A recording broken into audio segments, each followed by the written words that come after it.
Good evening. My name is Jessica Tong, class of 2017, and I'd love to welcome you to the Veritas Forum at Dartmouth College.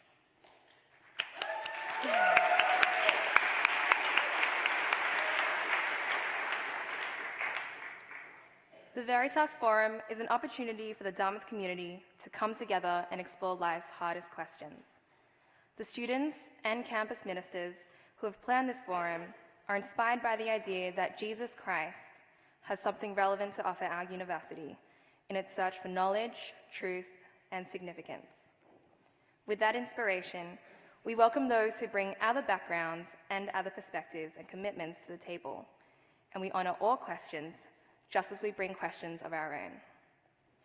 Our hope is that this Veritas Forum will not be just an academic exchange of ideas, but rather that it will come out of a real community earnestly exploring questions of real importance. We hope tonight's events will draw all of its participants into real conversations, questions, discussions, stories, and of course, hopefully, friendships.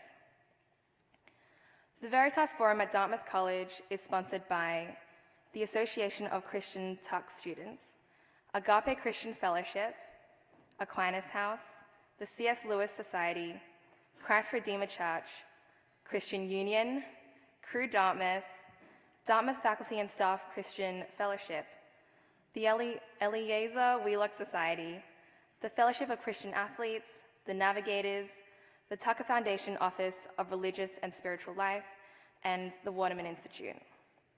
Special thanks to our forum advisor, Ryan Batten, class of 01, our forum directors, Andrew Zolka, class of 15, and Jake Cassell, class of 17.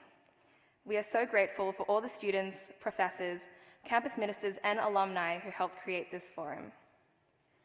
During the first few minutes of tonight's presentation, we encourage you to fill out the cards in your programs so we can sign up to take our 5-minute online survey about your experience at the Veritas Forum. We want everyone to fill out our online survey, whatever your background or beliefs, because this survey helps us create forums that are relevant, thought-provoking, and engaging for our entire campus.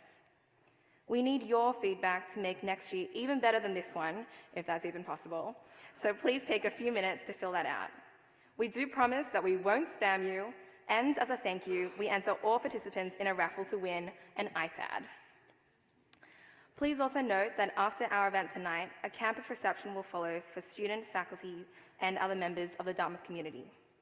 Following the forum, we are hosting Veritas Hour discussions for interested students, and they'll be meeting as small groups at the reception tonight, and one more time over dinner next week to continue the dialogue that our presenters begin tonight. And normally, now would be the time when an automated or someone like me would tell you to please turn off your mobile phones. However, we at the Veritas Forum, I believe, support technological freedom, and therefore, please feel free to text your questions to the number on the screen throughout the evening. Maybe text your mom saying you're at the Veritas Forum. And the most popular questions will be chosen and presented to our speakers who will be coming soon. And now, our moderator, Professor Lindsay Whaley, will introduce tonight's presenters.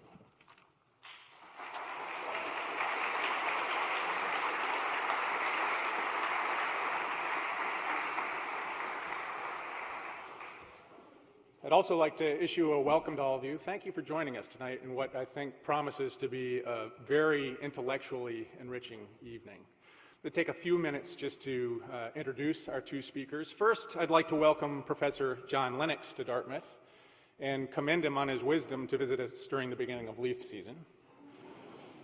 Dr. Lennox is a professor of mathematics at the University of Oxford. He's also a fellow in mathematics and philosophy of science and pastoral advisor at Green Templeton College, Oxford. He's also an adjunct lecturer at Wycliffe Hall, Oxford University, and the Oxford Center for Christian Apologetics. In addition to over 70 published mathematical papers, he's the co-author of 2 research-level texts in the Oxford Mathematical Monograph series. In recent years, he's turned much attention to exploring the interface between science, philosophy, and religion. The Guardian a few years ago, in a review of one of his first books on the topic, God's Undertaker, Has Science Buried God?, had this to say about the book: "There is no more important debate than this, science versus religion. But it needs to begin again with a clear understanding of what science and religion actually are. Lennox does this wonderfully." His hobbies are languages, amateur astronomy, amateur bird watching, and some walking. John is married to Sally. They have 3 grown-up children and 4 grandchildren and live near Oxford. John, thank you for being here tonight.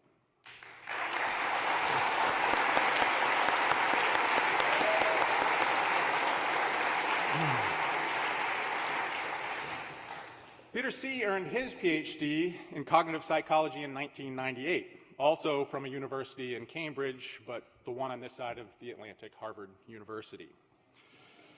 After doing a postdoc at the Max Planck Institute for Biological Cybernetics, he joined the Dartmouth faculty, which was a homecoming of sorts for Peter, as he is a Dartmouth 1984 and graduated with degrees in physics and mathematics.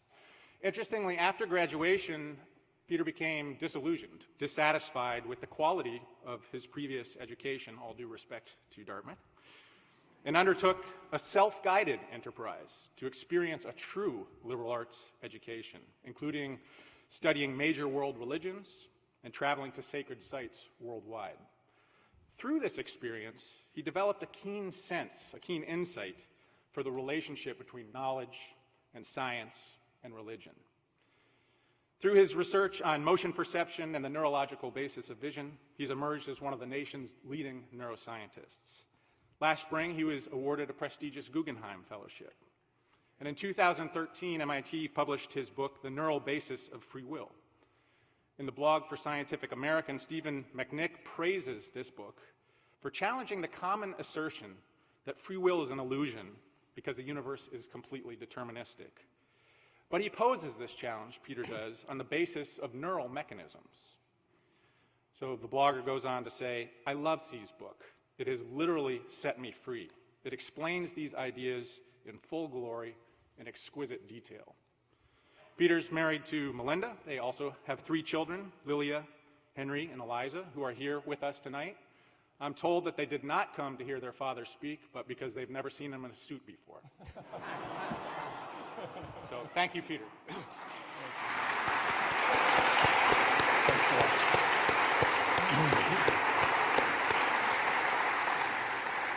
So the format that we're going to take tonight is, for the first section of our discussion, I've prepared a set of questions that I've shared with our 2 participants so that they had a sense to think about it ahead of time. And we'll give them a chance to respond to these questions and hopefully to also engage in some dialogue together. And then around 8:35, 8:45, we will turn to questions from the audience for either one of our panelists. So that's the setup. And I want to start today with asking both of you a worldview question. You know, our title tonight is Making Sense of the Universe. And we'd really like to draw on your personal and professional experience and expertise as relating to this question. How do you make sense of the universe? But I want you to begin really to tell us what your personal worldview is, and just give us some brief insights of the influences and experiences that have brought you to these beliefs. And let's start with John. Well, thank you very much. And may I say, first of all, ladies and gentlemen, thank you very much for coming. I'm deeply honored to be invited to this prestigious institution, and even more honored to have a discussion companion of such eminence as Peter. I have been started to read his book, and I found it so utterly fascinating that I was tempted to spend tonight reading it instead of coming here. But he says at the beginning of it something that really resonated with me, and it's this: reality has no artificial professional boundaries. And I thought that's such a setting for a discussion, that he's a neuroscientist and I'm a pure mathematician. In one sense, we're poles apart, but we're both human beings with an interest in pursuing the big questions. And so it's a particular honor for me to be allowed to sit with you, Peter. My worldview: I'm a Christian, and my worldview started when I was quite small, because I was born in a family of convinced Christians in Northern Ireland. And the interesting thing there is that my parents, though Christian, were not sectarian in a very sectarian country, and they paid for it by being bombed on several occasions. The second thing, which was even more unusual, was that they allowed me to think. And they exposed me to alternative worldviews from a very young age. I think I was 12 when my father brought in a book and he said, "Have you ever read this?" I said, "What is it?" He says, "It's the Communist Manifesto." I said, "Actually, I haven't, Dad." "Well, you should, because you need to know what these people think." And that set a pattern. And when I went to Cambridge, I had a conversation that changed my life. And it was, somebody asked me if I believed in God, and then they said, "Oh, sorry, I forgot you're Irish. All you Irish believe in God and fight about it." And you see, you know, in Ireland we met various atheists. There were Protestant atheists and there were Catholic atheists, you know, but real atheists I hadn't really met. And in my first week at Cambridge, I thought, look, here I've got a great opportunity to get to know people who do not share my worldview. That's what a university's for, of course. And so I befriended somebody who was an agnostic and started to talk to him. He became a Christian after 2 years' discussion. And what that taught me was that you can possibly change your worldview. Now, I pursued this, and I was delighted to find that Peter and I are both Alexander von Humboldt Fellows. In fact, we could continue this in German, but that wouldn't be very helpful. It might be, but there we are. And I went to Germany, got the language, so that I could go regularly to East Germany, because I was interested in what the worldview of atheism, the opposite to what I believe, did in a culture. And because I've been interested in the Russian language for a long time, after the wall fell, I started going to Russia to do the same thing, meeting people who didn't hold my worldview, and therefore testing my Christian worldview against that. So I'm a Christian. I believe that there is a God who is eternal and personal, and who created the universe and upholds it in being, and who specially in space-time revealed himself in Jesus Christ. So that's basically where I stand. Great, thanks. Peter? Well, it's also an honor to be here and be able to have a nice discussion with John Lennox. And I hope it is a discussion and a dialogue and not the typical sort of confrontational stance you see from these so-called new atheists. I think I was chosen by the students, somewhat to my surprise, to represent the point of view of science. And I do believe in the worldview of science in the sense that I think it's the best we have for understanding what is. I believe that science is an ontological enterprise. It's fundamentally about trying to form models about what is on the basis of evidence. And I would contrast that with dogmatism. So a dogmatist has a model or theory in mind and knows it to be true. Based on what? Well, it depends. Often it's simply a matter of faith, just because. And a dogmatist will look for evidence that supports his or her pre-existing model. Science, ideally, and that certainly doesn't always operate like this in practice, and there's a lot of dogmatists even within science, but ideally, science collects the facts, collects the evidence, and then tries to find a model that fits those facts. And therefore, scientists wake up each morning, ideally, and say, how can I better my model? How can I prove myself wrong? It's a fundamentally different orientation.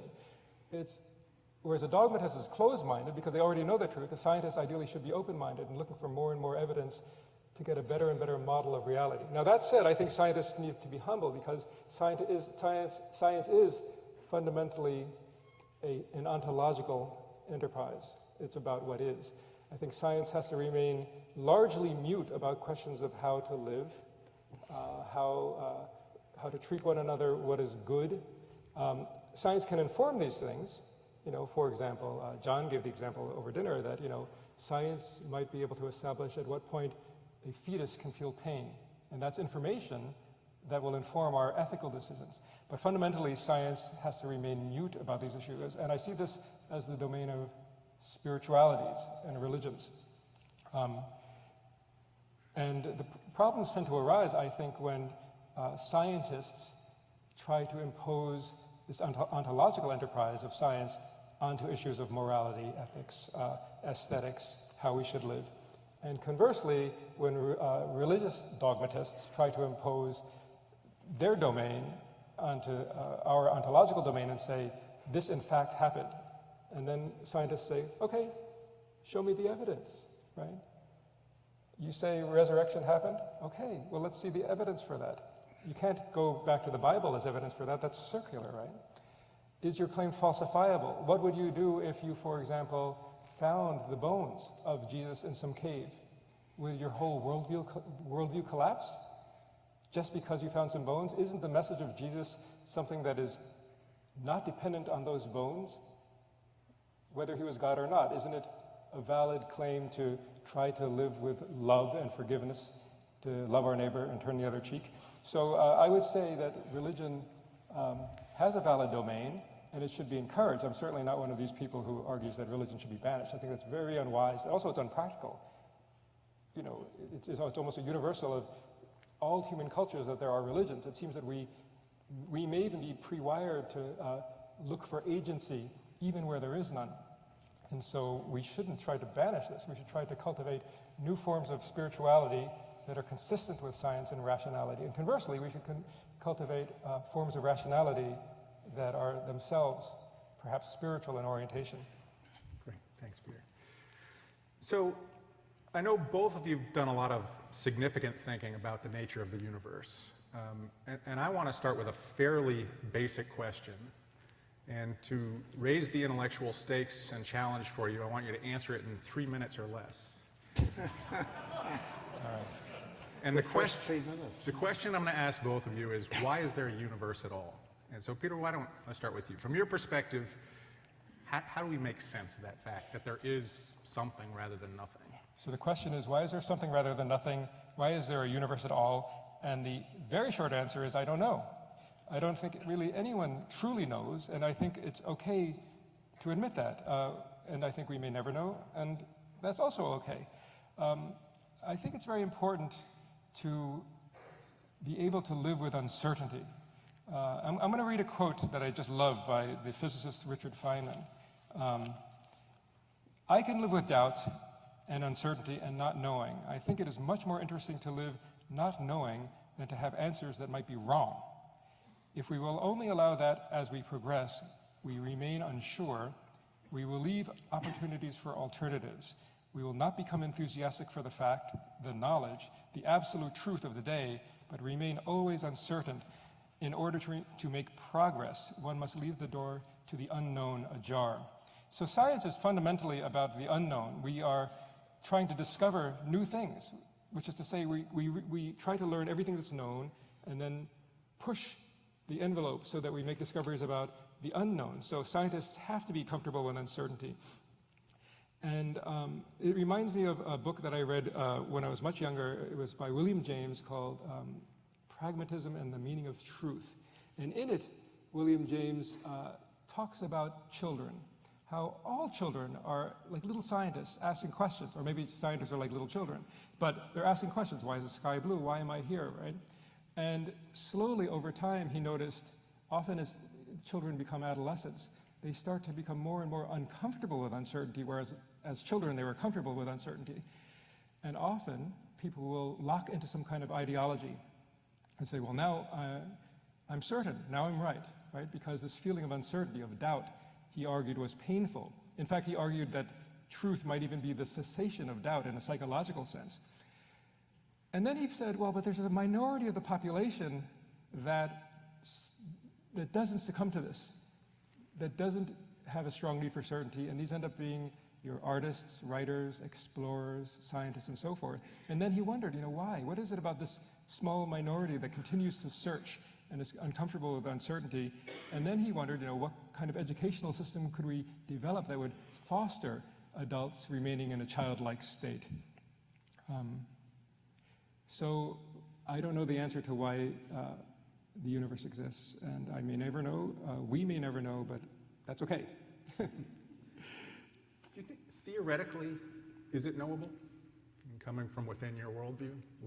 Scientists, based on math and physics, can reconstruct quite a bit of what seems to have happened within milliseconds, shorter than milliseconds of the Big Bang. Is that gap surmountable, or is it always unknowable? I honestly don't know how you could establish the final truth of a claim about the beginning of the universe, because the beginning of the universe is not observable. Right? Science is about what is observable and taking what is observable, namely facts, and inferring the nature of reality. Now, of course, we have indications of what may be remnants of what may have been a Big Bang, the background microwave radiation, and I think that counts as evidence. We actually see the past when we look through the Hubble telescope and can see close to the so-called beginning of the universe. But in some ways, I think reason reaches its limits when it tries to confront ideas that may not even be definable. Like, what does the proposition before the beginning mean? What does it mean? Or outside of everything, what does that mean? These terms might not be definable. I'm not saying that cosmologists don't have a valid domain of science. I think that they do, and that we as scientists can try to work out the beginning of the universe and get closer and closer to this idea of what might have been the beginning, but what might have then been before the beginning or triggered the beginning, I think is not clear. Thanks. So John, turning to you, coming from within a belief system where there's a all-powerful creator God, that tends to be connected with the existence of something rather than nothing. But doesn't that really beg the question, in some sense, is that why is there a God in the first place? And does the concept of God really help us have a significant understanding of the why of the universe? Well, the irony is really about this whole question is it's the moderate certainty of science that creates the problem. Because most cosmologists I know have come to the conclusion that space-time has a beginning. They also have come to the notion that it started from nothing. And as I look at it, I find it amusing, in fact, that the desperate attempt to get something from nothing on a physical basis is running into sand. And the problem is that people like Stephen Hawking and Lawrence Krauss have resorted to the desperate extent of redefining nothing. And when I read an astrophysicist like Krauss saying, because something is physical, nothing must be physical, especially if you define it as the absence of something, I say, what? And it's very interesting to my mind, and I take Peter's view in a sense that there are things we don't know, but I would have a caveat here. We don't have any concept of physical causation of physics, because according to the cosmologists, there was no space-time, there was nothing. So they're completely stuck, and so they have to redefine nothing and call it a quantum vacuum, which isn't nothing, and so on. So coming round to the nuance of the direct question to me, I do believe in inference to the best explanation. Peter's point is well taken, that we cannot observe the beginning of the universe, so we have to have inference to the best explanation. Now, is nothing becoming something on the lines that has been suggested a good explanation? I don't think so. I think by far and away the explanation that makes sense is that an eternal God who is spirit caused it to exist in the first place.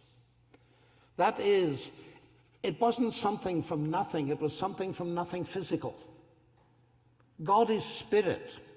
And you see, we live in an academy often dominated by a physicalism, that there's nothing but mass energy. And I'm passionate about science, and we need to develop our explanations in terms of the constituent bits of the universe. But you see, I happen to believe that the primary reality in the universe is not mass energy at all, it's spirit. Mass energy is derivative. So that reverses the whole picture for me. Now, the specific question, who created God, which has been popularized by Richard Dawkins, and I've had one or two spats with him on this, is what philosophers call a complex question, because if you ask who created God, you're assuming God is created. What created X? You assume X is created. So the question only applies to created gods. So that's the first point. He's not even talking about the God of the Bible, because the God of the Bible wasn't created. And that's a profoundly important thing that's stated in one of the most famous observations in the Bible on the origin of the universe. In the beginning was the Word. That is an existence statement. The Word already was. All things came to be through him. That's also an existence statement. They are derivative. But the Word never came to be. He always was. Now, turning it round, you see, when Dawkins put that to me and said this is a valid question, I said, Richard, it's a valid question, really, of created God, so let me put it to you. You believe the universe created you, so who created your creator? And I've waited 7 years for an answer to that question. So it seems to me that being serious at the back of this, we're asking the profound question of what is the nature of ultimate reality? Because I find that with my atheist friends, of whom I've many, and my agnostic friends, they don't go backwards infinitely with questions. They stop with mass energy, or the energy of the universe. And that's their ultimate reality. Now, for me, that's not the ultimate reality. It's a derivative reality. The ultimate reality is God. But the who created God question, I never expected to hear from a professor of Oxford. I used to hear it from children, but there we are. Any reactions to that, Peter? In a sense, John identified some points of commonality, but a fundamental difference, and just be interesting to hear your reactions to. Well,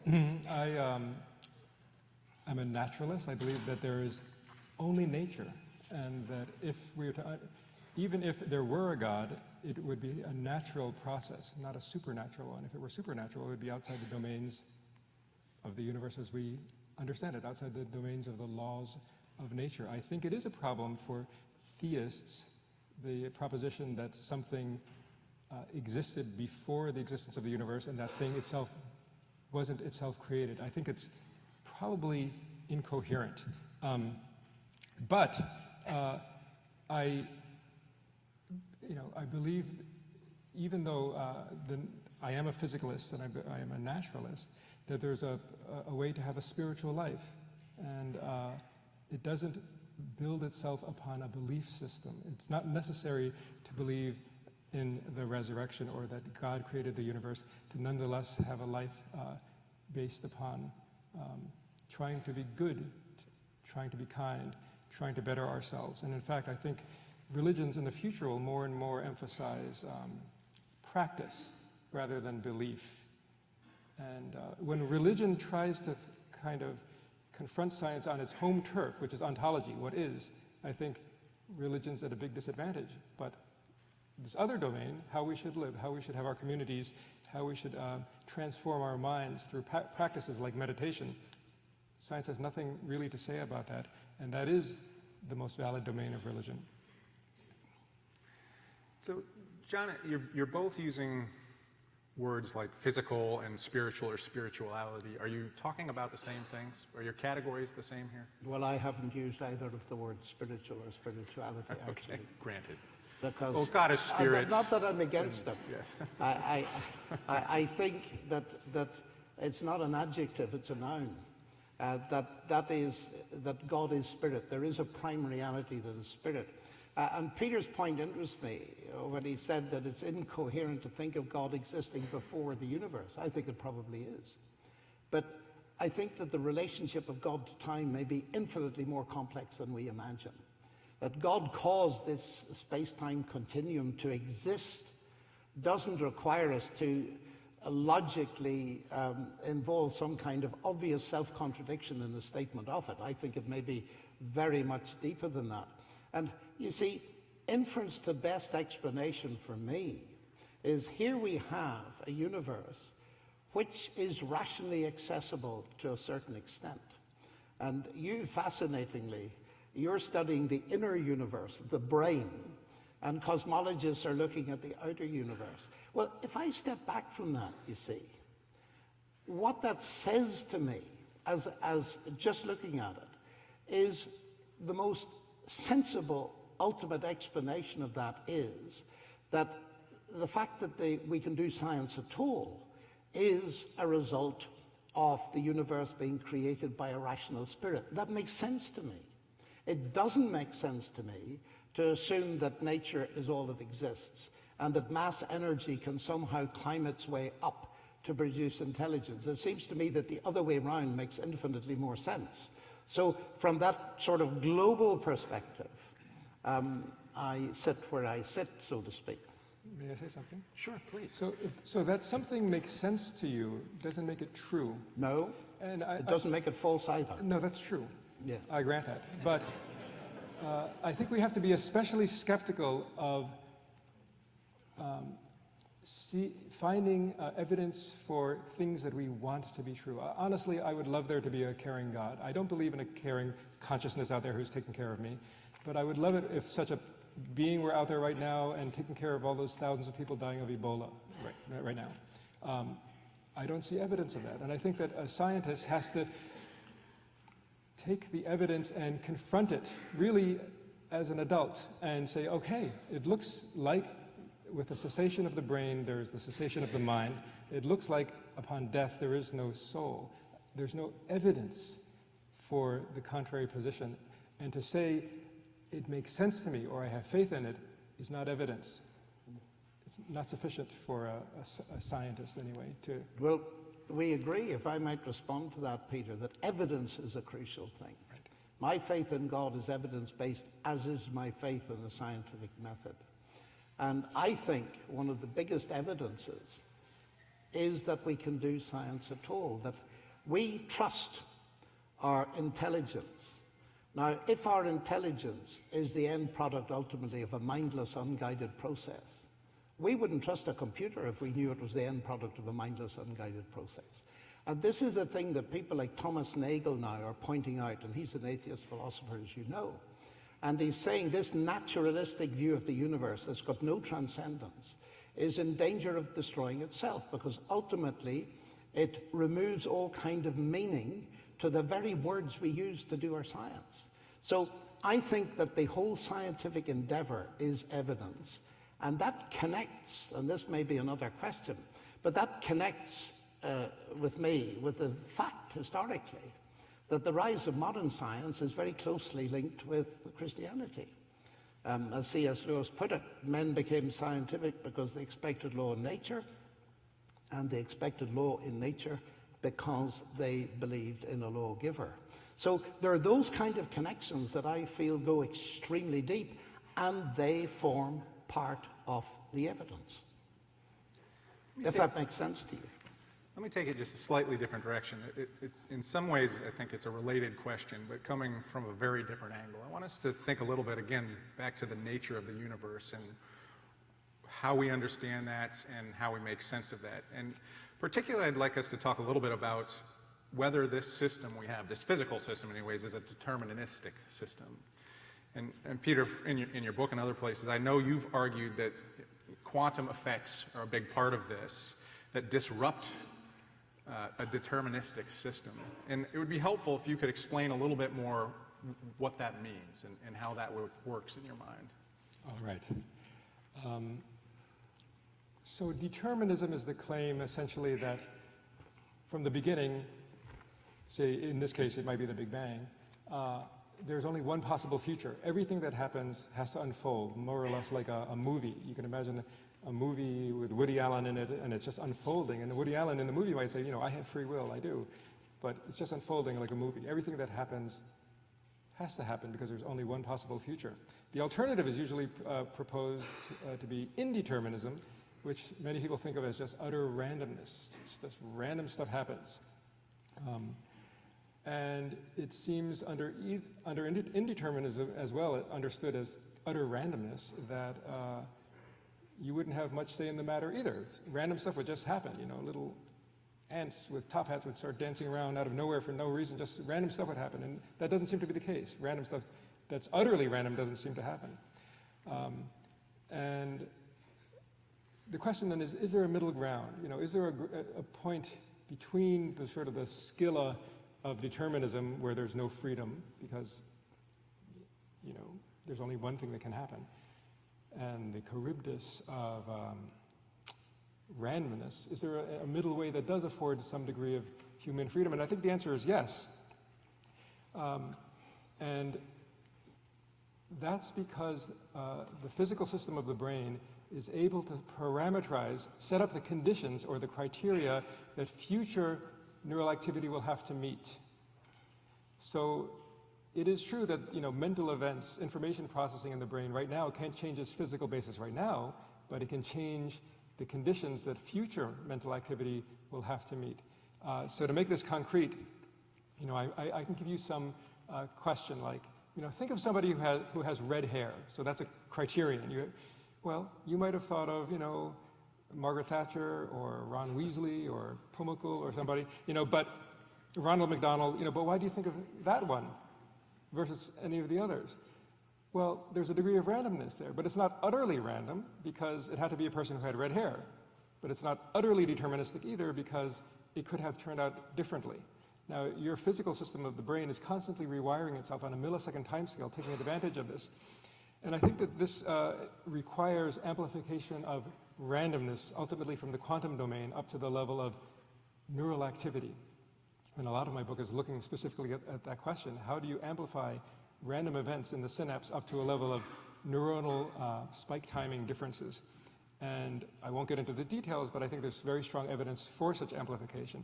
Then the deeper question is the universe truly indeterministic? And I think the evidence there is, again, very strong. In fact, quantum theory is built upon this idea.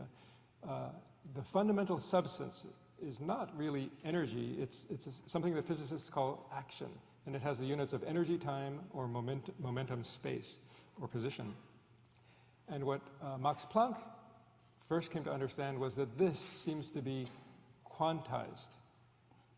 And the quantization of action has very deep implications. You've certainly heard of the uncertainty relationship of Heisenberg.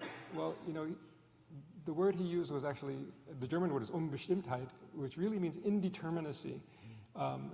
And an implication of that is that there's a kind of uncertainty in particular outcomes. Now, the beauty of quantum theory is that it's extremely precise, and in fact, it's deterministic at the level of the stochastic or population level of probability. So what does that mean? Insurance companies make a lot of money because of stochastic determinism. So, you know, every year in Boston, say, you know, around 73 people get bitten by dogs, and next year it's 72, and next year it's 69. The sort of predictability allows, you know, the John Hancock Tower to be the tallest building. But which person gets bitten and which dogs are involved, it's not foreseeable. So similarly, in physical events, quantum theory can predict the distribution, the probability distribution of outcomes very precisely, but it can't predict the particular event that will happen next with those probabilities. I'll stop there. Great, thanks. You're a mathematician, a theologian. Where do you fall out on the determinism question? Well, I find myself in great sympathy with this man. I mean, it's so refreshing for me to read this book and come across some of your ideas, Peter, particularly this ontological indeterminism, because I've read so much stuff and so many people would disagree with Peter this. I find myself resonating that there is a middle path. And I wouldn't want to question any of the science. In fact, one of my decisions I've made in the past 24 hours is to try and understand what you've done. Because my impression is it is immensely significant. Because to have someone operating from a physicalist position, giving us evidence, not simply at the quantum level, but higher up in terms of these patterns of energy in the neurons, I think is quite fascinating. Now, where do I stand as a theologian? Well, I stand in exactly the same place, but I'm going to use a little bit different terminology to describe it. I think determinism is false. If everything were determined, our conversation would be completely meaningless for a start, because every word would have been pre-programmed, and a robotic thing has no ultimate meaning. Now, this is a hugely important matter. From the perspective of my own Christian worldview, God has created not only a universe but human beings, and he's gifted them with something very special: the capacity to say yes or no.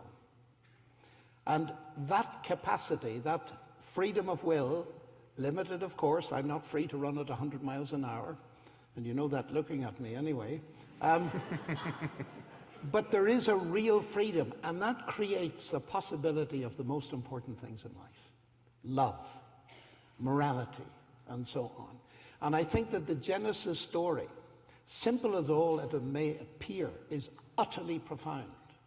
That the highest element in life is that capacity to choose. And the moral definition in Genesis is that everything was allowed except one thing: don't eat of that tree. In that day you will die. And it didn't simply mean physical death. It meant the connection with God would be broken. And that seemed to me to be the biggest gift that we have been given.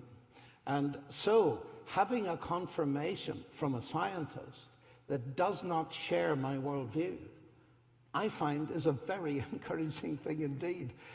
So forgive me for piggybacking on top of your science, but to come to the New Testament, I think it's very important that we realize just how precious this gift is. Jesus once famously wept over Jerusalem, and he said, "I'd love to. How often would I have gathered you as a hen gathers its chickens? But you wouldn't." In other words, we have a real will. We have a real power of choice. And to ram that home, it seems to me to be very important that we have that capacity to trust. We see it in our families, in our friends, and so on. But the biggest use of it is, and that's the challenge I face every day, am I going to use my capacity to trust, which I use in every area of life, am I going to use it to trust God? So I am not a determinist. I'm of course not an atheist determinist, but neither am I a Christian determinist. I do feel there's real freedom which opens up the world of love, of aesthetics, of morality, and so on. And I think that, you know, that my teacher of quantum mechanics, why don't I quote him, Sir John Polkinghorne at Cambridge, he points out that deterministic theories, the radical determinist defeats itself because it destroys all meaning. So that's where I stand on that. That dovetails nicely into the next question I'd like you both to respond to, and that's really the question of the individual person. You've both been talking about a degree of indeterminism in the world, and that's connected to choices and other things. It's not uncommon today to hear scholars talk about how that notion of a subjective, individual person, embodied soul, whatever the terminology might be, is a bit of a fiction. That really what you have is a set of biological features, and they give the illusion of subjectivity, of freedom, of movement. Francis Crick, the co-discoverer of the structure of DNA, put it like this. This is a quote from him. "The astonishing hypothesis is that you, your joys and your sorrows, your memories and your ambitions, your sense of personal identity and free will, are in fact no more than the behavior of a vast assembly of nerve cells and their associated molecules. As Lewis Carroll's Alice might have phrased it, you're nothing but a pack of neurons." So, Peter, I think particularly in the world of cognitive neuroscience these days, this is a very ripe discussion. It would be interesting how you'd respond to that claim. Does science and what we know about neuroscience lead us to abandon the idea of the human individual? All right. Listening to Crick's astonishing hypothesis, it strikes me that it's not terribly astonishing. Assuming monism or physicalism, I mean, it simply has to be the case that what we call mental events and our consciousnesses realize in some sense in the physical events of the brain. And I think most cognitive neuroscientists would take that view, and I think that the alternative view, namely dualism, becomes very difficult to maintain because if you have two fundamental substances, say soul and matter, well then how do they interact? Well, take whatever comprises their interaction. Okay, you divide that now into the soul part and the matter part, and how do they interact? You can see there's an infinite regress. So the majority of scientists adhere to one form or another of monism. Now, I tend to think that most scientists are physicalists, but that's only one form of monism. Another would be that everything is information. That would be Bishop Berkeley's view. Another could be that everything is spirit. But still, monism itself seems to be the most coherent position because dualism or any other version, higher version of that, seems to fall apart. All right, so let's look at Crick's astonishing hypothesis. Embedded in that hypothesis is the old nothing but argument, right? That's nothing but that. That's no more than that, right? And I think this is where that argument really falls apart, that we are nothing more than a collection of neurons, nothing but a bunch of atoms. I mean, at one level, that's true. We are a bunch of atoms. But what's missing from that notion of just being a collection of atoms is the very important fact that in addition to being a collection of atoms or cells, we are a configuration of atoms and cells that have very particular spatial and temporal relationships, and that it is those configural properties that give rise to higher level or emergent properties. Let me give you an example of what I mean. If I have my hand, it has certain beautiful functionality. I can play the classical guitar, the piano. Now I shove it into a blender. That is a collection of cells, right? Right? What are you really, right? Are you just the atoms that comprise you? Well, every 7 years I hear you're a completely different set of atoms. You're constantly flushing through new atoms. You have different atoms every day. And yet there's something that is enduring over that time. 7 years ago you were made of different matter. But what is maintained is your organization, your pattern. You're a pattern of energy. And so this idea of emergent properties that arise because of the configural properties of energy, the relationships among energy is very important. So let me give you some examples. I can take a radio and I can disembowel it. I can take all the parts and put them on the table, and it won't function as a radio.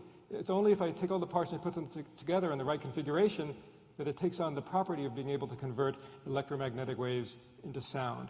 Another example, take a vein. A vein is made of lots of epithelial cells, but no single cell can function as a tube. It's only through the relationships among the parts that tubeness emerges.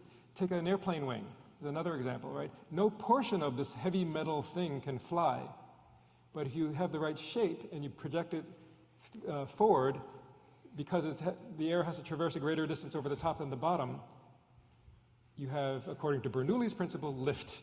And in fact, this is how airplanes allow us to fly. But the property of being able to fly doesn't arise from any particular location or any particular atom. It arises through the relationships among atoms. So I don't buy this nothing but argument. I think it's misguided.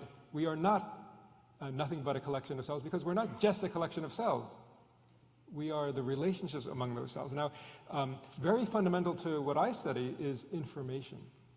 And one of the core goals of my life is trying to understand how neurons can give rise to consciousness, which I take to be a special form of information that our brains detect and process.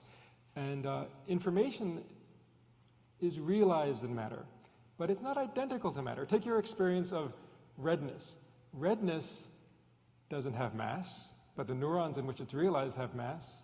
Redness doesn't necessarily have position or momentum, but the neurons in which that is realized have position and momentum. So information is, in a sense, an emergent property that comes from the fact that neurons are detecting patterns among their inputs. So pattern becomes very central. In particular, neurons are very sensitive to coincidences among their input. So is personhood under threat? No, I think a person is an informational process that endures over a person's lifetime. It can change, but it is, although it is realized in matter and material events, it is not identical to them. Why? Because material events are not just reducible to an independent collection. In addition to that, you have the spatial and temporal relationships among those parts, and those spatial and temporal relationships are not themselves physical. And yet you can create detectors like neurons that respond to patterns in input, spatial and temporal patterns, allowing information to come into the universe, realized physically and yet not identical to the physical.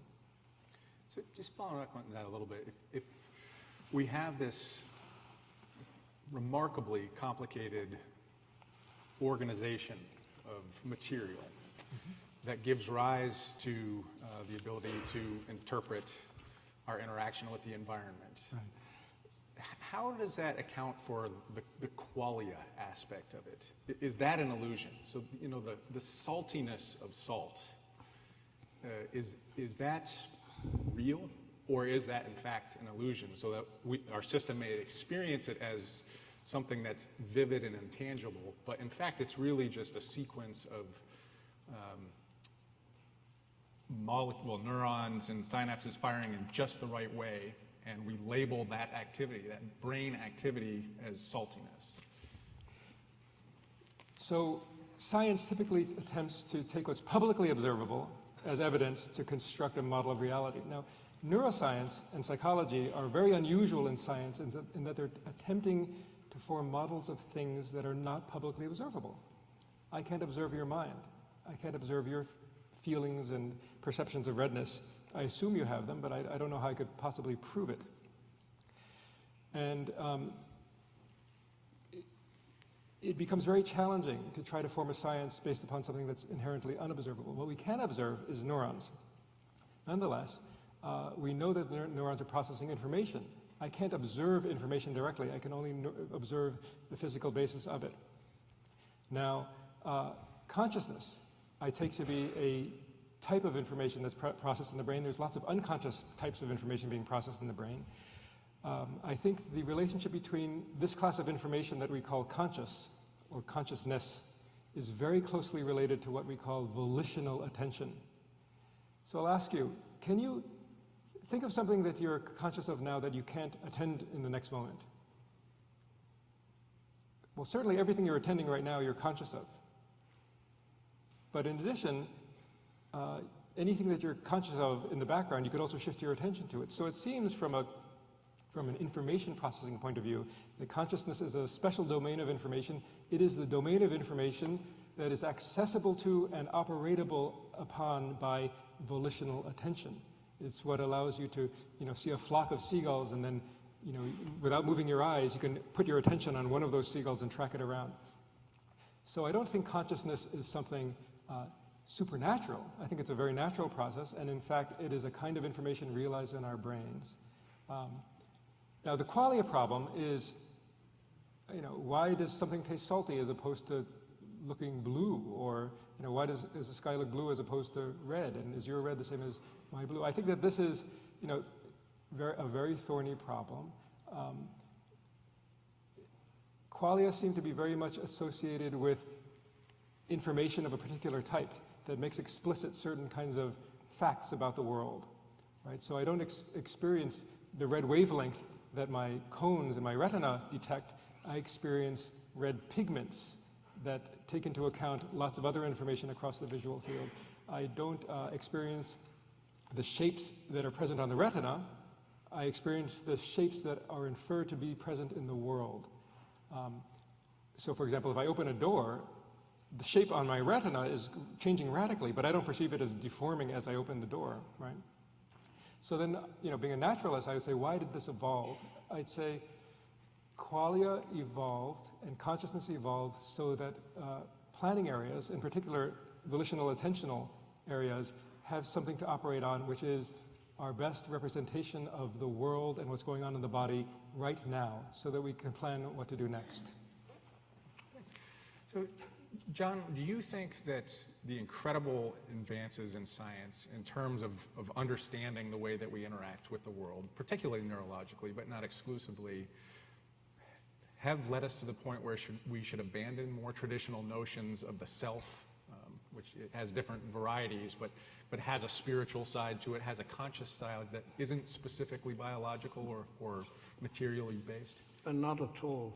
I think Crick's astonishing hypothesis ceases to astonish when you read his book, because in the center of the book he changes track and he says you are largely a collection of neurons. So the astonishing hypothesis disappears on his own statement. Secondly, again, this kind of reductionism, to my mind, destroys rationality and meaning.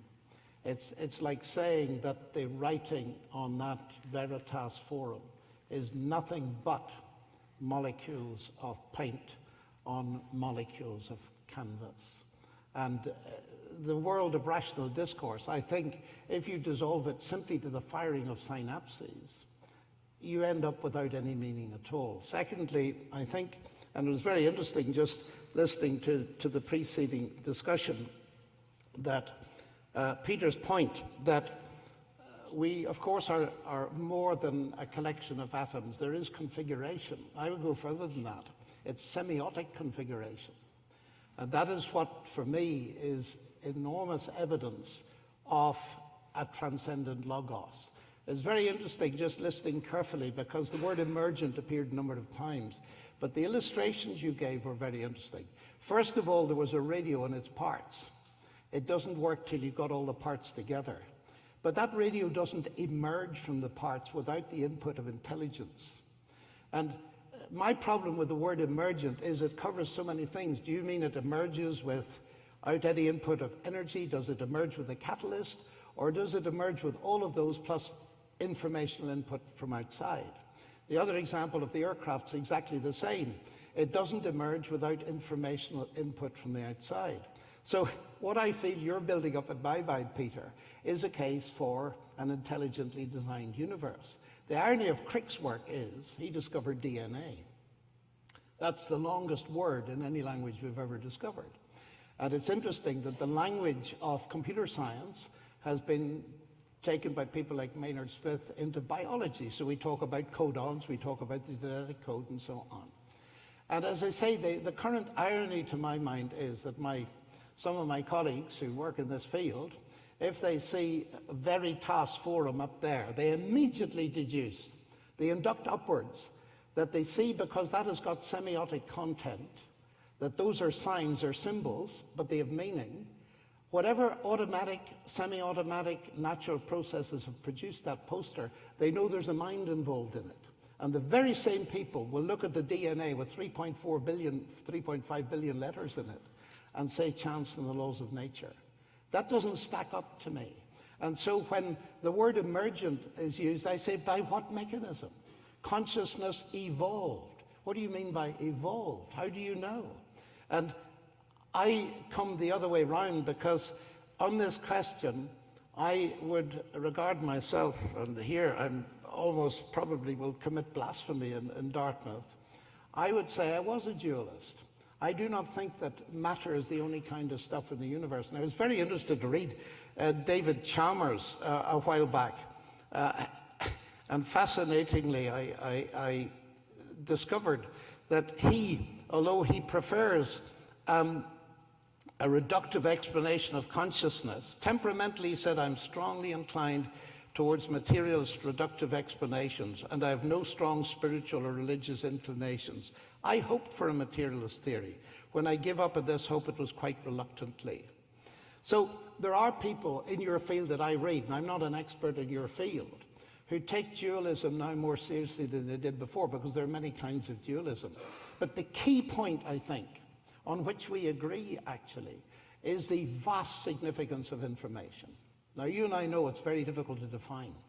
But what we've got is language like information. I'm not talking about Shannon information. I'm talking about the information that we got in the DNA code and in the patterns, as I understand them, that you mentioned.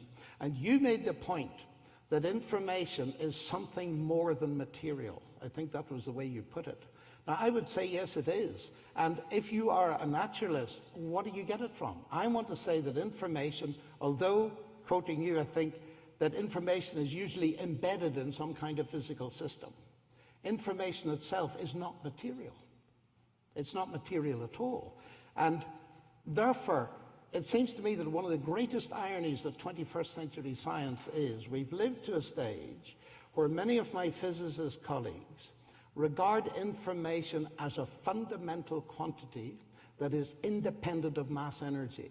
And in fact, people like Anton Zeilinger in Vienna, you probably know him, the teleportation man, will tend to argue that this world is a quantum world. Why? Well, actually, because information is quantized, yes or no, the fundamental notion of information. And so you get beautiful articles written like this. It's not bit from it, it's it from bit. In other words, information is the fundamental quantity. Now, why? Of course, from where I sit, this is fascinating, because the biblical statement, in the beginning was the word, logos, information, code, and so on. All things came to be through him, is saying that the mass energy is derivative. In other words, if you want to use the word emergent, your examples were all intelligently designed things, I would want to say follow that track. And what we've got actually is emergence, but it's emergence from an intelligent input. And so I tend to turn the whole thing, as you see now, upside down. So we don't destroy the person, far from it. It's the person that is the primary thing. The fact that all the atoms in my body are different every 7 years is evidence of that. There is a pattern that's maintained. And that ought to guide us to the fact that there may be a bigger maintainer of patterns called God. So all of this fits, and to my mind, we've reached what is the central, for me, evidence coming from the scientific world, the sheer importance of information. And the fact that, let me put this carefully, that it converges with the biblical revelation. In the biblical story of creation, and it doesn't say much about creation in the Bible. It's not a textbook of science. I agree with Peter there. It's dealing with much more important things on how we live and so on. But "and God said, and God said, and God said" is a profound description of a non-closed universe. So I don't believe the universe is a closed system of cause and effect. I believe there have been informational inputs from outside to build it up. And those informational inputs have come from the God who inaugurated it and who holds it in being. So the person is maintained because the person of God is primary, and the self does not disappear at all. This is a topic which I encourage us to continue at the reception, because I think it's very rich, and I'd actually love to give Peter a chance to respond, but I'm not going to, because I want to keep us on time. And there is a question that I want us to explore, because I think it really gets back to the core of human experience and trying to make meaning out of that experience, and it's really the question of suffering. Suffering in one form or another has always been part of the human condition. People have worked through systems of meaning through the lens of suffering. It's just that important part of the human condition. John, you're going to be speaking at the forum at Harvard Medical School next week on this topic, and it would be interesting to hear from you how your Christian faith, how your belief system helps you to make sense of a universe where there is suffering, particularly a universe created by a good God who loves his creation. Well, this is the hardest question we all face, I think. And it's a question that's not simply an intellectual question, it's a pastoral question.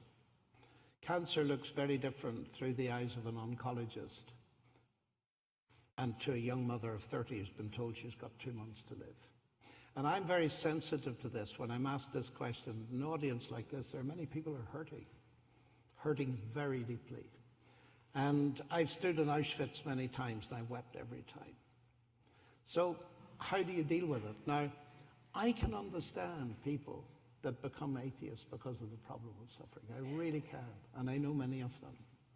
But it seems to me that the problem's not solved. To take Dawkins' view, the universe just is as it is. There's no good, no evil, no justice. DNA just is, and we dance to its music. Now, that's extreme determinism. But it's where his worldview leads, and it leads to a world without good and without evil and without justice. And that is a hopeless situation. So I say to people, look, I understand you if you go down the atheist route here, but let me tell you something. You may have feel you've solved the problem intellectually, but you haven't removed the suffering. It's still there. Secondly, you've removed all hope by definition, because if there is no afterlife, and for me that the evidence for that is Jesus' resurrection, then there's no hope whatsoever. There's no hope of redress, and justice becomes an illusion. Now, I want to address that question, and it's a question I've thought about all my life long, because it's the hard question, and the very short answer, and it's not an answer, I don't like the word answer here, because these things are very deep, but let me put it this way. You see, it goes to the heart of my worldview, and at the heart of my worldview there's a cross. Now, it may be hard for some people to follow this, but it helps you to decide about Christianity if you first hear what it says. And what it says is this, that Jesus was God. And we know he was crucified. So what's God doing on a cross, if that really is God? And my response to that is, at the very least, it means that God has not remained distant from the problem of human suffering, but has himself become part of it. Now that's a window through which we can begin to go. And you see, if I thought that Jesus died and didn't rise, I would have no hope, none whatsoever. But because he rose from the dead to demonstrate who he was, that he was God incarnate and so on, then I look at that cross differently. I see that it's solving a massive number of problems simultaneously. We haven't time to go into them. One, it tells me that there's going to be a judgment. And that's a wonderful thing, because our human hearts, we cry for justice, we long for it. If atheism is true, the vast majority of people who've ever lived will never get justice in this world, and there's no other world for them to get it in. So it's a hopeless philosophy.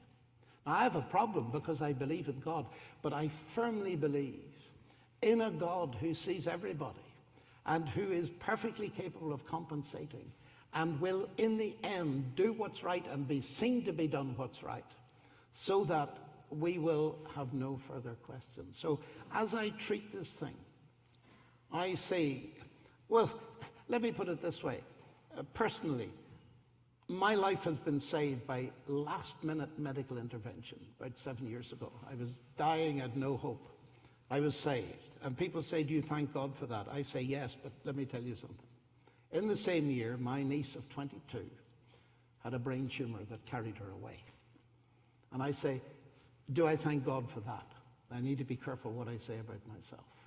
So for me, the only way that makes sense to me of getting into this question is the sheer bigness of the Christian story that tells me about a death and a resurrection that shows me the very heart of God. And therefore, that's for me the center. We're created as human beings with the capacity to love. And my main reason for believing in God is the absolutely unbelievable demonstration of the fact that he loved me and he died for me. Now, that may sound to people to be awful sentiment. But if it's true, ladies and gentlemen, it is the biggest thing in all of God's universe. And I have seen again and again people have hope come to them. I stood in Christchurch less than a week after the earthquake, talking to people that had lost their husbands, lost their wives, and so on.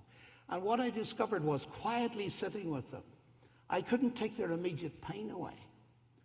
But when you have person after person saying, I can begin to see hope, that doesn't prove it true, but it doesn't prove it's false.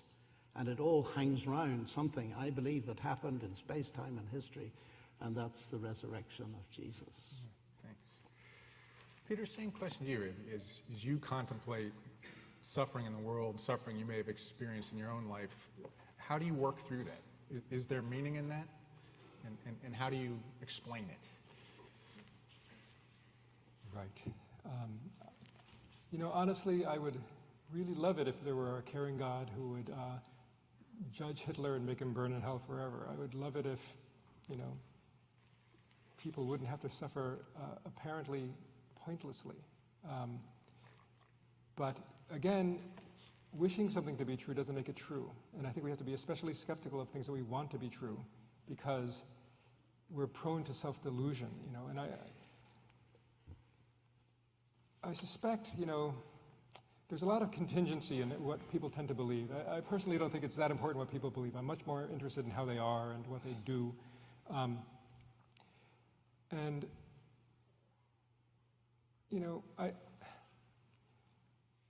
I look at suffering through the framework of a naturalist. I don't believe that Christ was resurrected. I don't believe that Christ was the Son of God. I believe he was a man, and I find his story even more moving, actually, when you really think about what he endured and did. It's incredible, right? He stood up to the power structure of his day and showed them their hypocrisy. He stood up to the Romans.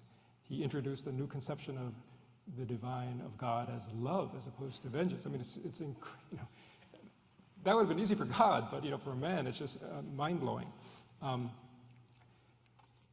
It's very comforting. That doesn't make it true. Now, taking a naturalistic view towards suffering, suffering is synonymous, I think, with pain.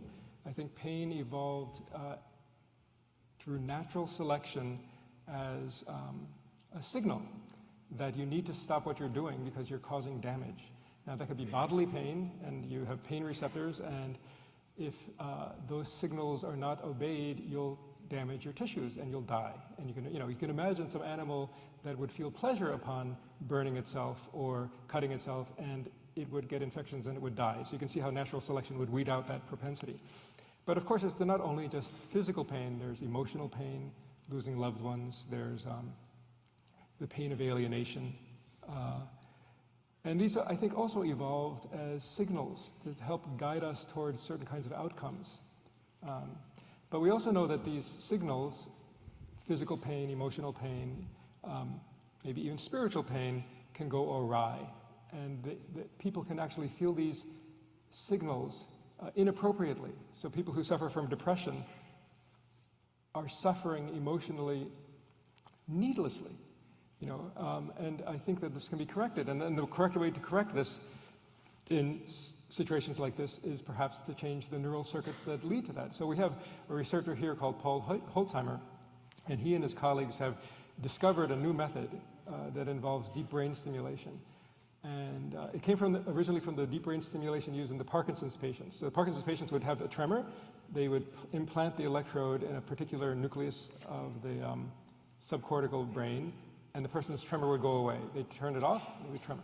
So then they had the hunch, well, maybe we have a circuit underlying the terrible pain of depression that is running amok. And they used MRI, and they found that a particular area right behind your forehead, just underneath the very front of the corpus callosum, in the medial part of your brain, seems to be overly active. And they said, okay, well, why don't we stimulate there and see what happens? And they did. And people who were utterly depressed, who were suicidal, for whom nothing else had worked, instantly were like, oh, I feel great. And then weird things happen, too, that I can't explain. They would say, who turned the lights on? Why is everything so bright? So there's a lot we don't understand. I think some suffering is unnecessary, like the suffering of depression. I also think some suffering is inevitable. Aging, death, this is inescapable, and the best we can do is accept it. Maybe technologies will come along that will allow us to live forever. I think that would be, kind of a disaster ecologically. I mean, it's okay for me. Yes. All right, so, and also as a psychologist, not just as a neuroscientist, let me say that I think that a lot of the pain in our society is unnecessary. That it arises from not living in a way that we are meant to live. So psychologists now pretty much understand what makes people feel really happy. And it's not winning the lottery. It's not, it's getting a fancy car. It's deep engagement, entering the flow state, or having deep connection, either with your social network, your friends, but with yourself also, with the place you're in. And yet we live in a world that's full of endless distraction. We're constantly getting dinged, we're constantly checking this device or that. I spent 2 years in the Peace Corps in Nepal, and the biggest culture shock I ever had was coming back from Nepal after spending a couple of years in a village. And I heard someone put it this way, that in Nepal, and much of the third world, people are rich in networks, in friendships, and in love and family. They may be poor but poor in net worth, and we're the flip. We're rich in net worth, but poor in networks. We're actually here, I think, the third world of love, the third world of kindness, the third world of family, the third world of friendships. And the root of that, I think, actually is, it's a cause of our suffering, the suffering of alienation. But the root cause of it is a kind of worldview that has gotten out of hand. In a way, capitalism has run amok in our lives. We're looking at everything as a commodity, even ourselves. How can I make myself more saleable on the market, whatever that market may be? So some people might stuff silicone into their breasts to become more saleable on the sex market, and other people might stuff internships in their resumes to become more saleable on the get into medical school market. But the mentality is the same. It's viewing yourself as a thing to be sold. And this is a root of tremendous suffering. Let me give you one final example. I had a student, a young woman, come into my office maybe 5 years ago, and she said, "So Professor C, how much community service do I really need to do to get into medical school?" And I said, "Well, as much as lies in the kindness of your heart." And she said, "Let's not be facetious." Okay. And then I said, if you want my honest opinion, what you need to do is just take a year off. You've been in school since kindergarten, and you're consumed with a kind of careerist mentality. What you should really do is go to Mother Teresa's clinic in Calcutta and work for just a year and come back and we'll talk again. And she walked, I never saw her again. But I have to say, there's a great deal of suffering, and I think it's getting worse. So I was a student here from 80 to 84, and I used to, where my building is now, there used to be a hospital there on Maynard Street, and I would walk, from the north of campus downtown, and I would very typically see 10 people holding hands or hugging each other, arm in arm. That was normal. Now, I just never see that. You don't see people holding hands. You don't see people, what you see is this, I think that we have to find a way to rein this in for our own good. Create daily Sabbaths, perhaps, and don't check email. Don't, maybe get rid of your cell phone. Quit Facebook. This stuff is all distracting you from what could make you really happy, which is true and deep connections to other people, to yourself, and what you're doing. Great, thanks. So I've cut into our time a little bit. Sorry for questions and answers, but that was an important enough question. I didn't want to cut anybody off on it. So thank you for those terrific answers to a very tough question. So we now have come to the time in our program tonight where we've been collecting questions from you via text, and the common themes have been collected by the experts backstage or wherever you were. And so go ahead, read them out for us. Dr. C suggested that religions of the future will focus on practice rather than belief. The Bible teaches that Christian love is a derivative of God's love. That is, Christian practice is based on belief in the love of God. What will these future religions of the world base their practice on? Right, so my argument was that in a way I think we're in the middle of a major transformation. And one aspect of that is globalization. Another aspect of it is people, like you who've been to many different countries. Me, I'm half German and half Chinese. People like that didn't exist 200 years ago. And if you look at the history of religions, this is painting a broad brush, and thousands of religions have emerged. People have invented many religions, thousands of gods, and I think it's interesting, the gods that people create. I tend to view it as people projecting their experience onto reality. And so if you're a hunter-gatherer, your main experience is with lots of animals and plants. And so animism is a kind of projection of that. You see the agency of animals. Okay, so there's a kind of agentic force in the animal, maybe a soul.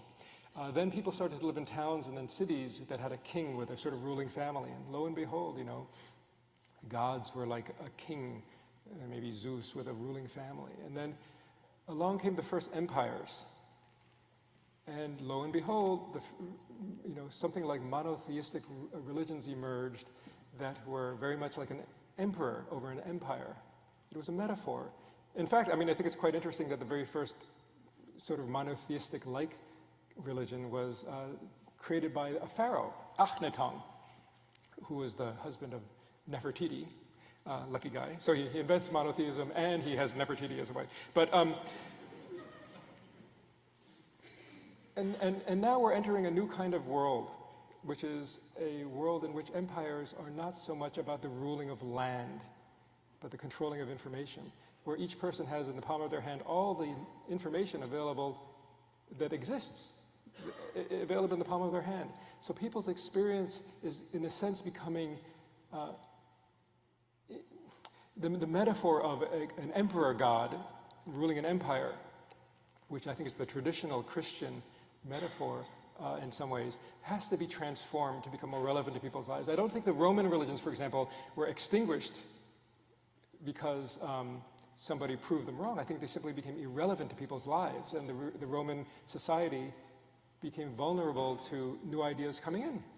I think we're vulnerable to new ideas coming in, and I think that those ideas will transform Christianity, Islam, Judaism, perhaps even science.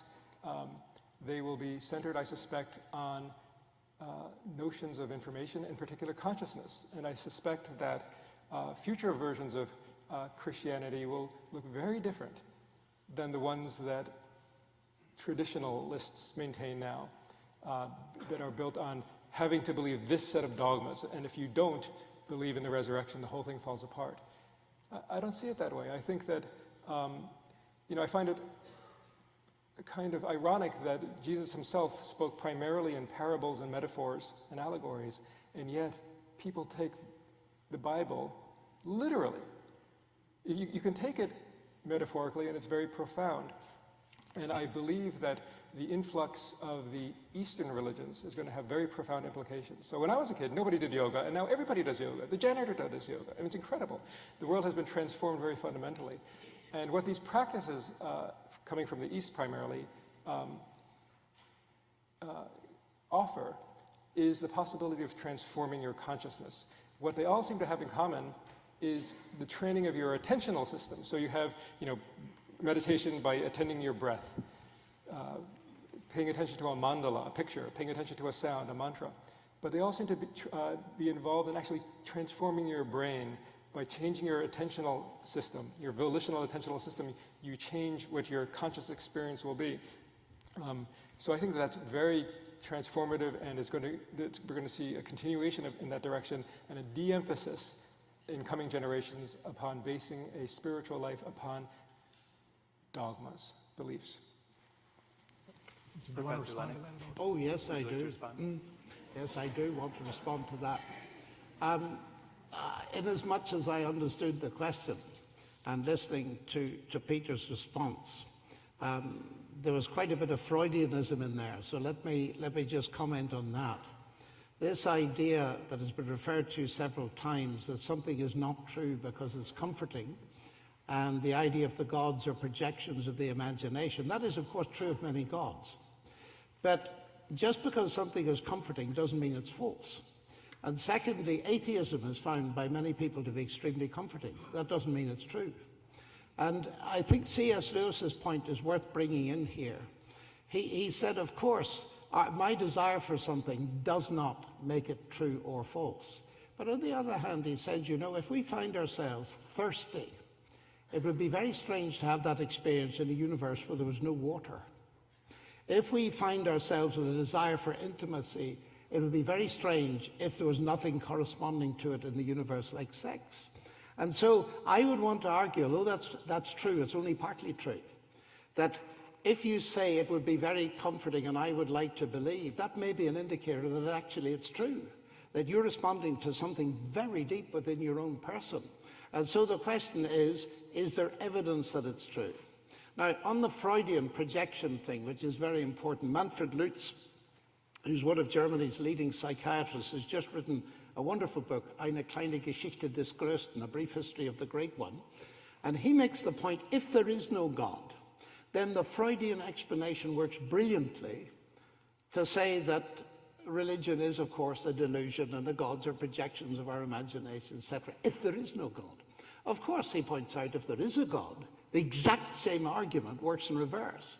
To point out, as I think it was Czesław Miłosz, the Nobel Prize winner, laureate for literature in Poland, pointed out that atheism is the great opiate of the people, the desire never to have to be accountable to God.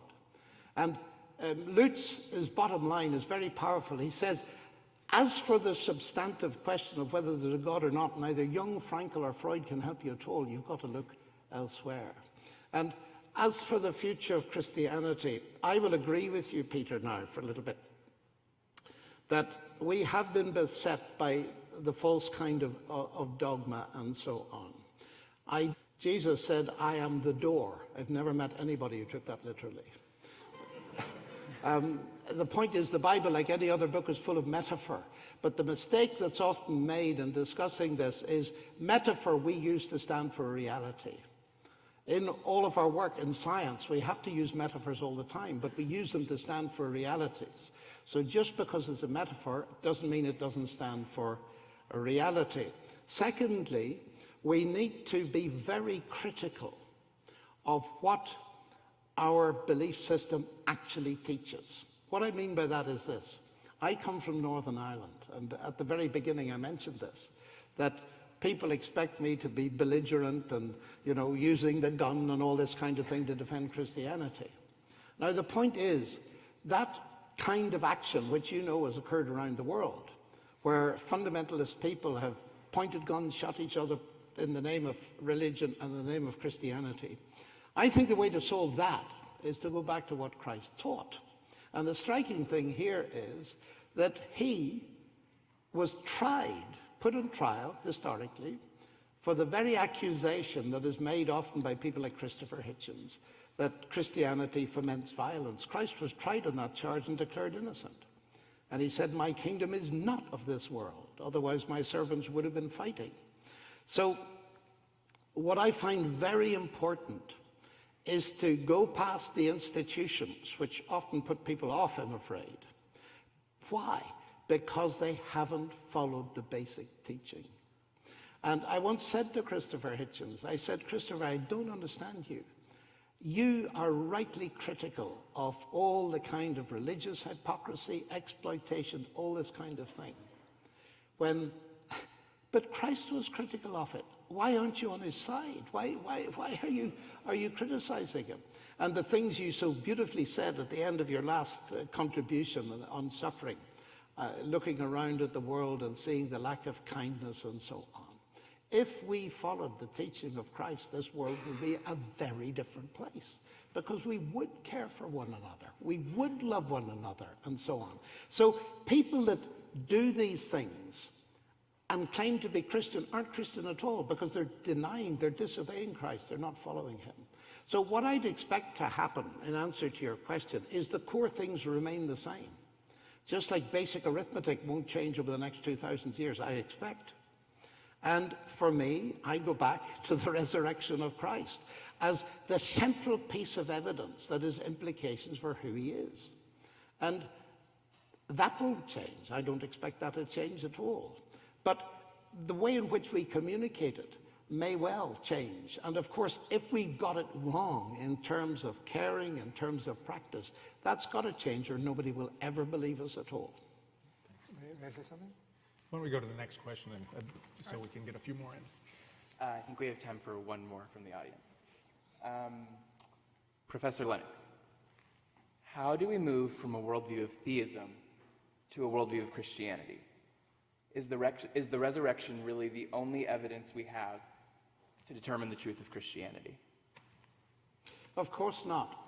How do we move from theism to Christianity? Well, I start from the scientific perspective.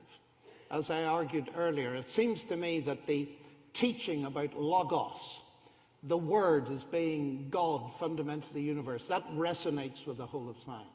And I would want to argue, I didn't get time to discuss it, and we didn't, that the rise of science is intimately connected with it. Galileo, Kepler, Newton, Babbage, Maxwell were all believers in God. And that's not accidental. They were all Christians of one kind or other.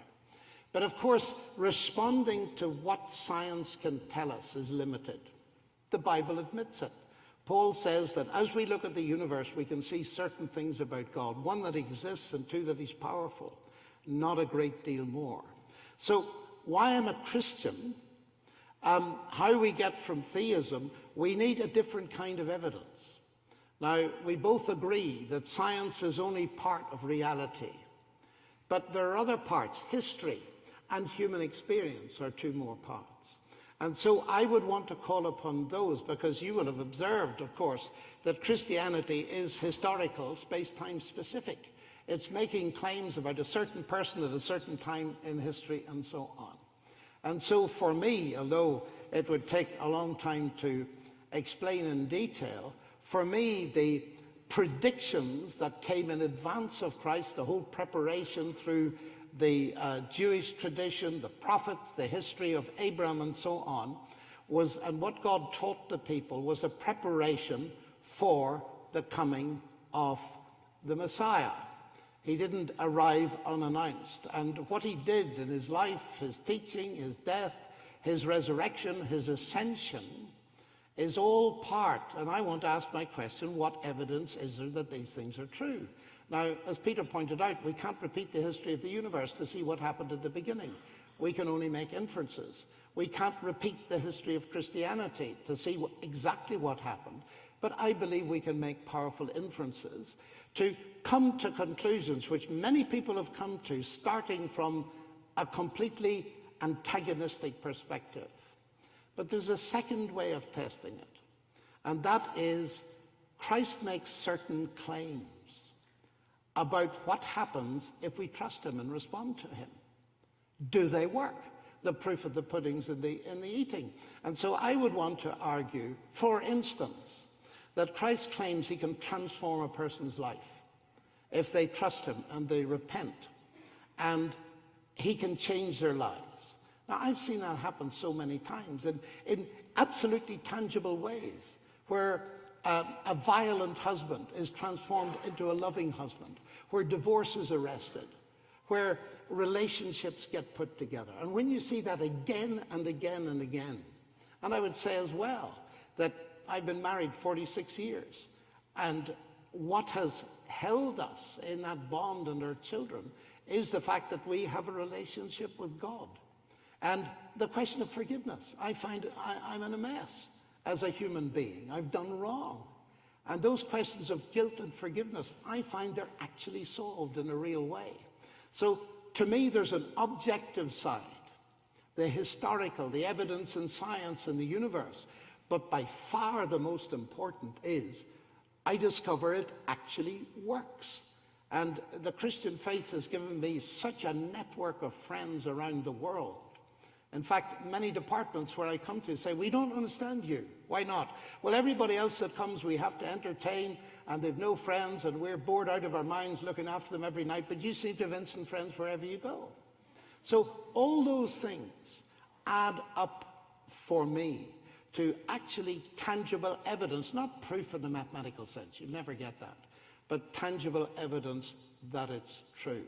The final point I would make is, you say why Christianity and not just theism, and why Christianity and not anything else? At this level, I'll be absolutely frank. As I look at other people, everyone is made in the image of God and therefore deserving of vast respect. And you look around the religions of the world and you'll find that generally speaking, there's a common moral core. Otherwise, society would completely fall apart. Every single religion in the world, from Confucianism to pagan Roman religion, has got the golden rule. But where the difference lies, to my mind, very clearly is this. Most religions, and some interpretations of Christianity, are a kind of way on which you try to stay, you try and keep the teaching. One day you're going to be assessed, and you're going to be accepted by God on the basis of merit or not. And that's what many people find a slavery about religion. I have to keep these rules, and I'm, etc., etc. But the wonderful thing to my mind about Christianity is it's not like that at all. That Christ's prepared to receive me, not at the end of life, after I've worked hard at it and gained approbation and so on. He's prepared to accept me if I trust him right now. And that is such a phenomenal thing. It's like my marriage, you know. When I proposed to my wife, I didn't say, here's a cookbook. It's got lots of laws. If you keep them for 30 years, then I'll accept you. Well, I'm glad you laugh, because that's how millions of people think of God. If I keep your rules, then you'll accept me. No, I accepted her at the beginning, and she accepted me for some reason. And that's what set us free to live. And you see, the marvelous thing is, she lives and cooks brilliantly, not to gain my acceptance, but because she's got it. Now, my final point on this is that Jesus Christ competes with no other religion on earth on this score, because there's no other religion offers me what he offers me, and that is forgiveness at the beginning, so that I now live not to gain acceptance, but because I've got it. There's no competition here, because he uniquely offers it to me. So that's a sort of brief summary, as brief as I can make it anyway. So we are about out of time. I'm going to give you one chance. Final word?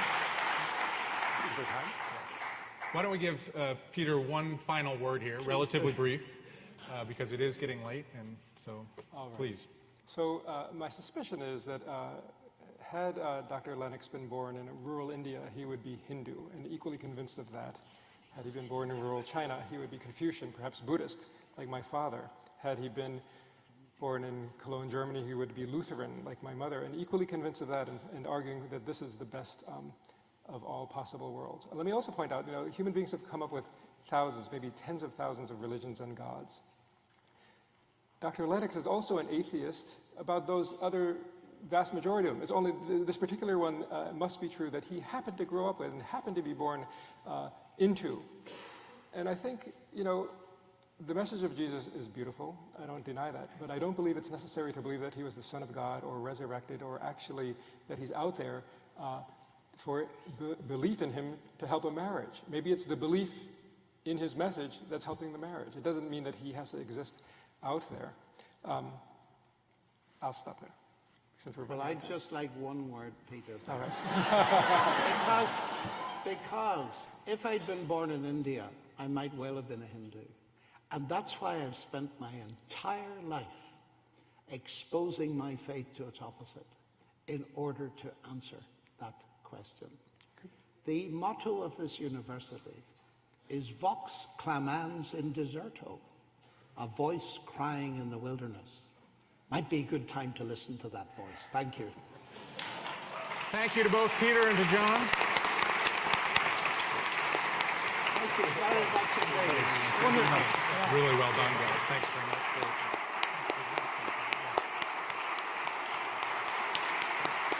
Let's just take a seat for a minute and then we'll head on.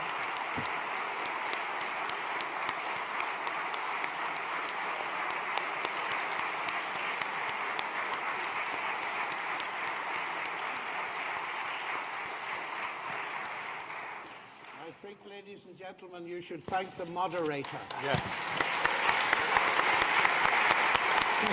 You did a great job.